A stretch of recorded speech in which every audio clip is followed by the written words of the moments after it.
है। सबसे महत्वपूर्ण बात यह है कि राहुल जी ने कहा था भाजपा किसी भी कीमत पर बहुमत के आंकड़े के पास नहीं पहुंचेगी और भाजपा नहीं पहुंच रही। कुनबा टूट जाएगा, आप देखिएगा।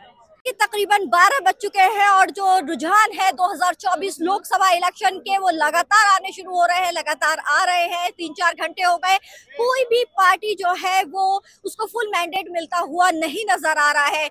जिस तरीके से दावे किए जा रहे थे कि बीजेपी एक तरफा जो है वो थर्ड टाइम विक्ट्री मार्क को छू लेगी, 400 का आंकड़ा पार कर लेगी, लेकिन ऐसा कुछ भी होता हुआ नजर नहीं आ रहा है। और एनडीए गठबंधन को फिलहाल 290 सीटें और जो इंडिया गठबंधन है उसको 232 सीटें हुए मिलती हुई दिखाई दे रही है इसमें। और बीजेपी जो है वो खुद से बहुमत का आंकड़ा नहीं बना पा रही है। ऐसा भी दोपहर 12 बजे तक के अनुमानों में देखने के लिए, रुझानों में देखने के लिए मिल रहा है। अभी तो पूरी बहुमत नहीं मिली, 295 का आंकड़ा पार नहीं कर पा रही है। काम होते होते पार कर लेंगे। अभी तो भाजपा बहुमत से कोसों दूर नीचे आ गई है। सबसे महत्वपूर्ण बात यह है कि राहुल जी ने कहा था भाजपा किसी भी कीमत पर बहुमत के आंकड़े के पास नहीं पहुंचेगी और भाजपा नहीं पहुंच रही है। राहुल जी की बात पत्थर की लकीर साबित हुई है। नफरत हार रही है, मोहब्बत जीत रही है। नफरत के बाजार में मोहब्बत की दुकान नहीं बल्कि शोरूम खुलने जा रहा है और वो दिल्ली में खुलेगा। लेकिन एनडीए को तो फिलहाल 300 सीट मिल रही है, भले ही भाजपा को नहीं मिल रहा है। शाम तक एनडीए बचेगा या नहीं बचेगा?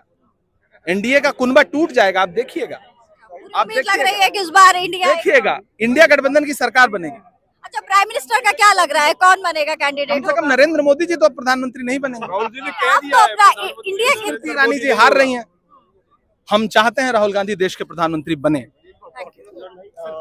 इस पार्टी के राज्यसभा सांसद और शायर इमरान प्रतापगढ़ी, साफ तौर पे उनका कहना है कि जो इंडिया अलायंस है उसी की पार्टी बनेगी और वही जीता हुआ नजर आ रहा है।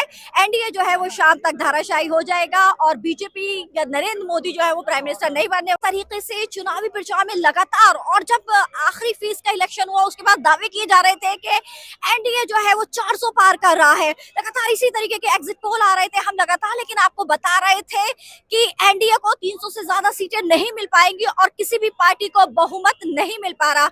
हम लगातार रियल एक्सप्रेस आपको दिखाने की कोशिश कर रहा था। कल भी हमने वीडियो बनाई थी और एग्जिट पोल का पर्दाफाश किया था कि ये एग्जिट पोल पूरी तरीके से फेक नजर आएंगे, क्योंकि कांग्रेस पार्टी विपक्ष भी यही दावा कर रहा था और हम जो खुद ग्राउंड पर जा रहे थे हमें भी साफ तौर पर यही नजर आ रहा था कि किसी को भी जो मैंडेट है, फुल मैंडेट, वो मिलता हुआ नजर नहीं आने वाला।